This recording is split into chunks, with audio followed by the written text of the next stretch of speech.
CM Jagan button నొక్కి ప్రజల్ని మభ్యపెడుతున్నారని అన్నారు నిడదవోలు కూటమి అభ్యర్థి కందుల దుర్గేష్. పాతకాలపు జిమ్మికులతో జగన్ ఈ ఎన్నికల్ని గెలవలేరని ప్రజలు డిసైడ్ అయ్యారని అన్నారు. రాష్ట్రంలో వచ్చేది కూటమి ప్రభుత్వమేనని ఆయన స్పష్టం చేశారు. నిడదవోలు మండలం పెండ్యాల గ్రామంలో ఎన్నికల ప్రచారం చేసిన దుర్గేష్ సంక్షేమ పథకాలకు జనసేన టీడీపీలు అడ్డుపడుతున్నాయన్న వైసీపీ ఆరోపణలకు కౌంటర్ ఇచ్చారు.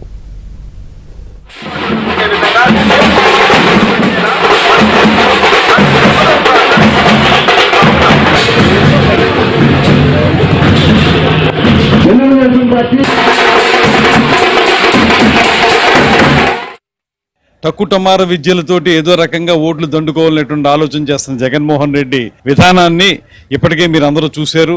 అసహించుకుంటున్నటువంటి పరిస్థితి కూడా కనబడుతున్నటువంటి సందర్భంలో ఇవాళ సంక్షేమ పథకాలకి తెలుగుదేశం పార్టీ జనసేన పార్టీ అడ్డుపడుతుందనేటువంటి మాటలు చెప్పి ప్రజలను మభ్యపెట్టడానికి చేసే ప్రయత్నాన్ని తీవ్రంగా మేము ఖండిస్తున్నాం. ఎందువల్లనంటే ఇవాళ ఇచ్చేటువంటి సంక్షేమ పథకాలకు సంబంధించినవి ఆ బటన్ నొక్కడం అనేది ఎప్పుడైతే ఇక్కడ ఎన్నికల కోడ్ వస్తుందో దానికి ముందుగా దాన్ని అనౌన్స్ చేసి బటన్ నొక్కేనని చెప్పడం, తర్వాత ఎన్నికల కోడ్లో సహజంగానే ఆ డబ్బు రిలీజ్ చేయరు. ఎన్నికల కోడ్ సమయంలో చేయనప్పుడు ఏం చెప్తున్నారంటే నేను బాగానే బటన్ నొక్కాను, అక్కడ తెలుగుదేశం జనసేన అడ్డుకున్నాయి దాన్ని, అందుకే రావట్లేదు అనేటువంటి మాట చెప్పి నమ్మించడానికి ప్రయత్నం చేస్తున్నారు. ఏదైనా సరే ఇవాళ ఈ కూటమి అభ్యర్థులు నెగ్గించుకోవాలనేటువంటి ఆలోచనలో ప్రజలు ఉన్నారు. దాంతోపాటు మేము రిలీజ్ చేసినటువంటి మేనిఫెస్టోను కూడా స్పష్టంగా నమ్ముతున్నారు. ఇంకొక 2 రోజుల్లో ప్రజలందరూ తమ తీర్పు చెప్పబోతున్నారు. తీర్పు అంతా కూడా మాకు అనుకూలంగా ఉందనేటువంటి మాటను స్పష్టంగా మేము మనవి చేస్తాం.